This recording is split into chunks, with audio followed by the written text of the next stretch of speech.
लहान मुलं असतील किंवा मोठी माणसं असतील, छोटी भूक तर लागतेच लागते आणि घरामध्ये झटपट बनवण्यासारखं पण काही नसतं. मग घरामध्ये जेवणामधील शिल्लक राहिलेली चपाती तर असते का नाही, ती शिळी चपाती घ्यायची आणि त्याच्यापासून एक भन्नाट रेसिपी तुम्हाला सांगते. 2 अंडी फोडून घ्यायची एका वाटीमध्ये. अगदीच 2 ते 3 मिनिटामध्ये तयार होणारी ही रेसिपी आहे. तर 2 अंडी फोडून घेतल्यानंतर ह्यामध्ये बारीक चिरलेली शिमला मिरची टाकल्या आणि एक बारीक चिरलेला टोमॅटो, एक बारीक चिरलेला कांदा टाकून घ्यायचा आहे. नंतर थोडीशी कोथिंबीर पण बारीक चिरलेली टाकून घेऊया. नंतर यामध्ये चवीनुसार मीठ आणि थोडंसं लाल तिखट टाकून घ्यायचं. हे सगळं चांगलं मिक्स करून घ्यायचं आहे.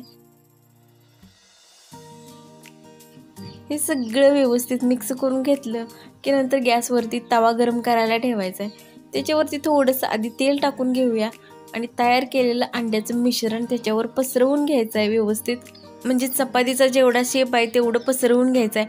नंतर याच्यावरती चपाती ठेवायचे, व्यवस्थित ठेवून द्यायचे आणि उलटण्याच्या सहाय्यानं कडा सोडवून घ्यायच्या त्या आणि ही पोळी पलटवून घ्यायची आपल्याला आता. तर बघू शकता पोळी मस्त अशी भाजलेली.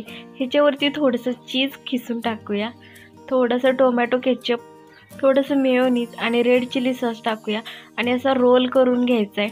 तर तयार झालेला आहे शिळ्या चपातीचा भन्नाट असा एक पदार्थ.